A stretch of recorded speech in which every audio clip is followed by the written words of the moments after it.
നമസ്കാരം, ഞാൻ ഡോക്ടർ വിവേക് ശശീന്ദ്രൻ. നമ്മൾ കഴിഞ്ഞ വീഡിയോയിൽ ട്രക്കിയോസ്റ്റമി അല്ലെങ്കിൽ ട്രക്കിയോട്ടമി എന്താണെന്നുള്ളത് പറഞ്ഞിരുന്നു. അതിനുള്ള ചില ഇൻഡിക്കേഷൻസ് നമ്മൾ സൂചിപ്പിച്ചിരുന്നു.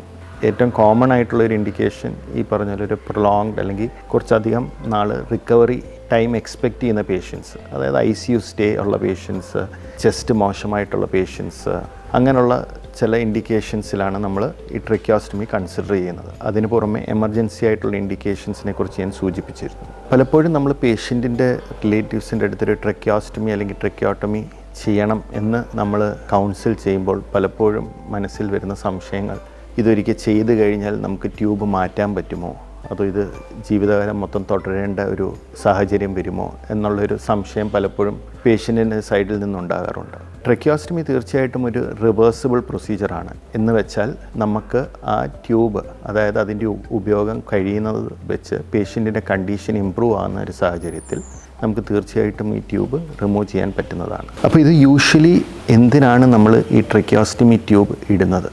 ഒന്ന്, പേഷ്യൻറ്റിൻ്റെ ഓക്സിജൻ ലെവൽസ്, ഓക്സിജൻ അളവ് കമ്പാരിറ്റീവ്ലി ലോ ആണെങ്കിൽ, പേഷ്യൻ്റ് സാധാരണ രീതി ബ്രീത്ത് ചെയ്യുമ്പോൾ ഓക്സിജൻ ലെവൽസ് മെയിൻറ്റെയിൻ ചെയ്യാൻ പറ്റുന്നില്ലെങ്കിൽ നമ്മൾ ഓക്സിജനേഷന് വേണ്ടി ഇത് ചെയ്യാറുണ്ട്. അല്ലെങ്കിൽ പേഷ്യൻറ്റിൻ്റെ സൈഡിൽ നിന്ന് വേണ്ടത്രയും രീതിയിലുള്ളൊരു റെസ്പിറേറ്ററി എഫേർട്ട്, പേഷ്യൻറ്റിൻ്റെ റെസ്പിറേറ്ററി മസിൽസ് വീക്കാണ്, പേഷ്യൻറ്റ് വേണ്ട രീതിയിൽ സപ്പോർട്ടില്ലാതെ ശ്വാസം എടുക്കുന്നില്ലെങ്കിൽ വെന്റിലേറ്റർ കണക്ട് ചെയ്യാൻ വേണ്ടിയാണ് ട്രക്കിയോസ്റ്റമി ചെയ്യുന്നത്. അതിന് പുറമെ പലപ്പോഴും പേഷ്യൻസിൻ്റെ ചെസ്റ്റ് കണ്ടീഷൻ വളരെ മോശമായിരിക്കും. ഉദാഹരണത്തിന് COPD, chronic obstructive pulmonary disease. ഈ പേഷ്യൻസിൻ്റെ ചെസ്റ്റ് വളരെ മോശമായിട്ട് ഈ പറഞ്ഞ പോലെ വേണ്ടത്രയും ഓക്സിജൻ ലെവൽസ് ബ്ലഡിൽ മെയിൻറ്റെയിൻ ചെയ്യാൻ പറ്റുന്ന സാഹചര്യം ഉണ്ടാവും. അല്ലെങ്കിൽ നിമോണിയ വന്നു കഴിയുമ്പോൾ ചെസ്റ്റിനകത്ത് നിറയെ നീർക്കെട്ടും അതുകൂടാതെ സെക്രീഷൻസ് കെട്ടിക്കിടക്കുന്നൊരു സാഹചര്യം ഉണ്ടാവും. അപ്പോൾ ഈ പേഷ്യൻസിൻ്റെ ചെസ്റ്റ് കണ്ടീഷൻ നല്ലതല്ലാത്തതുകൊണ്ട് ഈ പേഷ്യൻസിന് കഫം ചുമച്ച് പുറത്ത് കൊണ്ടുവരാൻ പറ്റുന്നില്ല. അപ്പം നമുക്ക് ഈ ട്രക്കിയോസ്റ്റമി ഒരു ട്യൂബ് ഉണ്ടെങ്കിൽ നമുക്കൊരു സക്ഷനിങ് ചെയ്ത് ഈ സെക്രീഷൻസ് ക്ലിയർ ചെയ്യാൻ പറ്റുന്നതാണ്. അതുപോലെ ചില പേഷ്യൻസിന് ആസ്പിറേഷൻ ഉണ്ടാകാം. ആസ്പിറേഷൻ എന്ന് വെച്ചാൽ നമ്മൾ ആഹാരം കഴിക്കുമ്പോൾ അല്ലെങ്കിൽ വെള്ളം കുടിക്കുമ്പോൾ ഈ കണ്ടൻസ് ഡയറക്റ്റ്ലി ലങ്സിനകത്തോട്ട് പോകുന്ന ഒരു സാഹചര്യം. അത് പേഷ്യൻസിൻ്റെ ഒരു പക്ഷേ ഈ ലാരിങ്സ് അല്ലെങ്കിൽ സൗണ്ട് ബോക്സിനകത്തുള്ള മസിൽസിൻ്റെ വീക്ക്നെസ്സും ഉണ്ടാകാം, അല്ലെങ്കിൽ പ്രോപ്പറായിട്ടുള്ള സെൻസേഷൻ ഇല്ലാത്തൊരു സാഹചര്യം വരാം. അങ്ങനെ ഈ പേഷ്യൻസിന് ഈ ഫുഡ് ചെല്ലുന്നത് സെൻസ് ചെയ്യാൻ പറ്റാതെ അവരുടെ ലങ്സിലോട്ട് പോവുകയും അത് ഈ പറഞ്ഞ പോലെ ആസ്പിറേഷൻ ന്യൂമോണിയ എന്നുള്ളൊരു കണ്ടീഷനിലോട്ട് മാറുകയും ചെയ്യുന്നു.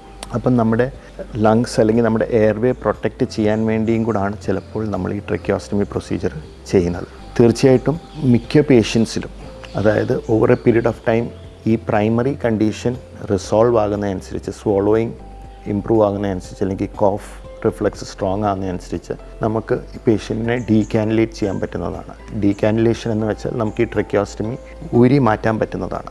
അതിൻ്റെ ഒരു ടൈം എത്ര നാളുകൾക്ക് ശേഷം ഉള്ളതെന്ന് വെച്ചാൽ അത് ഓരോ കണ്ടീഷൻസിനെ ആശ്രയിച്ചിരിക്കും. ചിലപ്പം ആഴ്ചകൾക്കുള്ളിൽ നമുക്ക് റിമൂവ് ചെയ്യാൻ പറ്റും, ദിവസങ്ങൾക്കുള്ളിൽ, ചിലത് ആഴ്ചകൾക്കുള്ളിൽ, ചിലപ്പോൾ മാസങ്ങൾക്ക് ശേഷമാണ്. Thank you.